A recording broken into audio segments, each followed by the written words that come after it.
Many of the people, they blindly follow actor and celebrities, blindly. You know, people who see a lot of Hindi movies from Bollywood, they want to settle in Bombay. Why? Because Amitabh Bachchan comes to Bombay and within few weeks, few months, he becomes a multi-millionaire. So they think if I settle in Bombay, because of Bollywood, we will become multi-millionaire. Then someone buys a car, Hyundai Santro i10. Why have you bought this car? Because Shah Rukh Khan, he was in this car. I doubt whether Shah Rukh Khan ever sat in a Hyundai Santro i10 before or after the ad. For the ad, for the money, he might have sat. He may be having maybe a BMW or a Mercedes. I didn't do research. But he may not be driving a Santro Hyundai i10. Maybe for the ad, he got money. So for the ad, he might have sat in that car. After that, I doubt he ever sat in a Hyundai Santro i10. You know, many of the actors and celebrities, they are brand ambassadors. Like the brand ambassador of Tagore watch is Shah Rukh Khan. So you think if you wear a Tagore watch, you'll become Shah Rukh Khan. So this is called blindly following, blind following.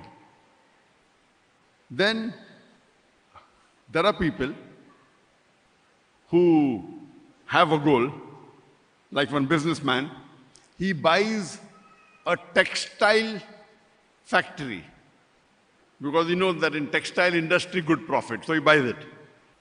And he has opening ceremony. So when we ask him that, have you appointed a CEO? He says, no. Then we ask him, where are you going to buy the textile from? He says, I don't know.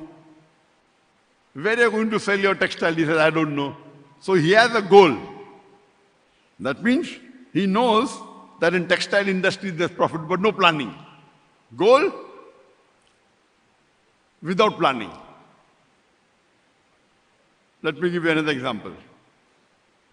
There's a person who wants to become the greatest scientist. He wants to become a good scientist. So he does research and he finds out that the greatest scientist of humankind was Isaac Newton. So he does his research and then he starts growing hair like Isaac Newton. He wears clothes like Isaac Newton. He wears shoes like Isaac Newton. Do you think he'll become a scientist? He has a goal. He also has a planning, but wrong planning. He thinks by keeping hair like Isaac Newton, or wearing clothes like Isaac Newton, or wearing shoes like Isaac Newton, he will become a scientist.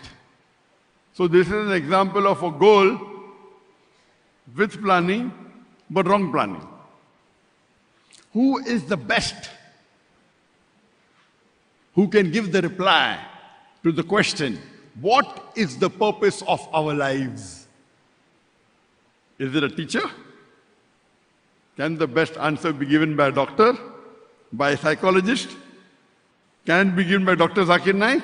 No. The best reply can be given by our Creator Allah subhanahu wa ta'ala.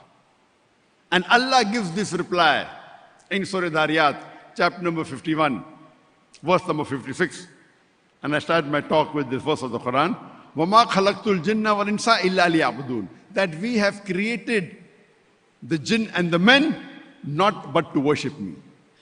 So Allah subhanahu wa ta'ala, our creator, our sustainer, our cherisher, He is telling us in the last and final revelation, the glorious Quran, that we have created the jinn and the men not but to worship Him, worship Allah subhanahu wa ta'ala. So our main purpose of life is to worship Allah subhanahu wa ta'ala. The Arabic word used here is ibadah, coming from the root word Arabic abd, meaning a servant, a slave. So ibadah means following the commandments of Allah subhanahu wa ta'ala. Whenever you follow the commandments of Allah subhanahu wa ta'ala, it is called as ibadah, it is called as worshipping Allah subhanahu wa ta'ala.